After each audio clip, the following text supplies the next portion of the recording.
Again, the sea was the battlefield. Again, the U-boats were the nemesis. But the Navy had a new weapon. It had commissioned hundreds of small destroyer escorts designed to fight off the submarine and protect the convoys. They were prepared to draw fire themselves to protect the larger ships. Northern Ireland became a frequent port of call for the destroyer escorts.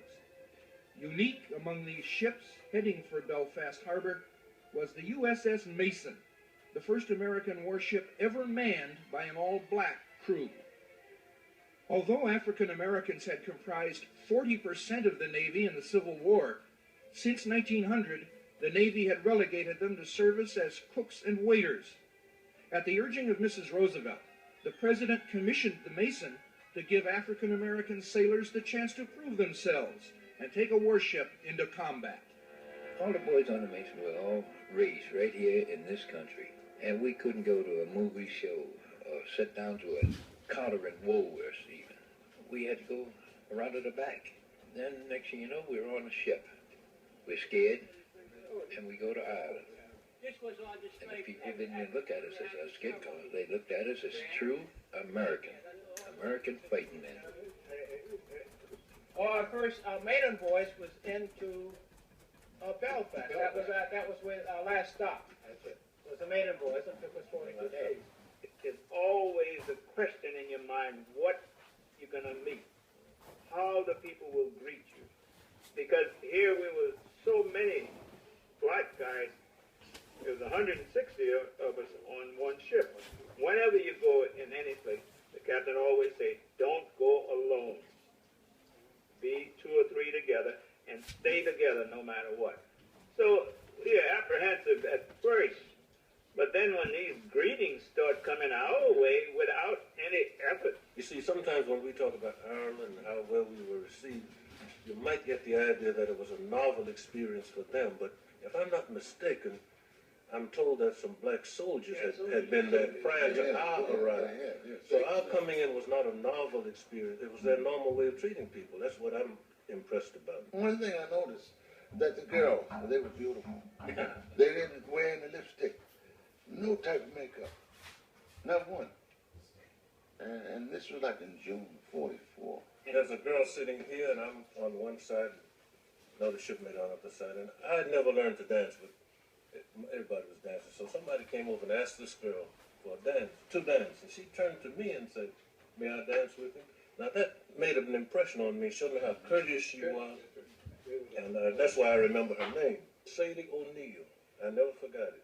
The sailors were invited to Cayley's for traditional Irish dancing.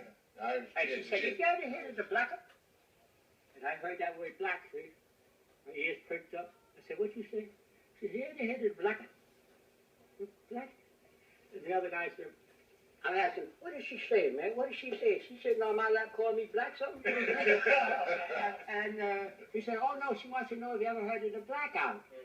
And I said, oh, sure, New York, we have plenty of blackouts and all like that. And then we danced around in the sea. I couldn't dance, but I danced around in that circle. But The circle, you go one way. yeah.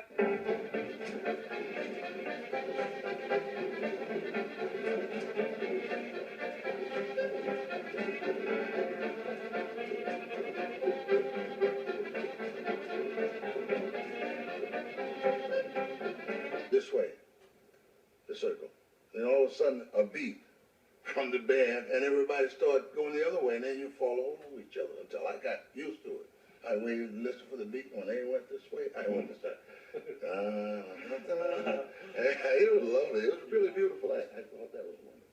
It made us feel good, all of us. The most impressive thing for me was to meet people on the street, perfect strangers, how they walked up and greeted us. And it was such a shocker to me because the ordeal that we're going through in our own U.S. Navy, to get over there and these people, first time meeting us, came up with such courtesy. And one lady apologized for the weather being cloudy. Yeah. Apologized for the weather being cloudy. And, you know, just to be treated like that. We had to travel all that distance to be exposed to that kindness, just human kindness that came out of those people's heart. And when you contrast that with the way we were treated on the ferry that ran from, well, there's a ferry from Norfolk to Newport News or Chesapeake Bay.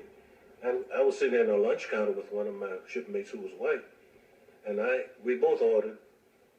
The woman looked at me kind of strangely, but she gave me what I wanted. But then a little man about this big came out and said to me, he used the N-word, told me that I should not be there to get up in uniform. When I got to Ireland, I like to say, it was the only place that I was called a Yank, and knew it. That's what they meant. They didn't say tan Yank like they did in other spots of where we've been. They called me Yank. The same thing as what the white sailors was being called, Yank. And it was good.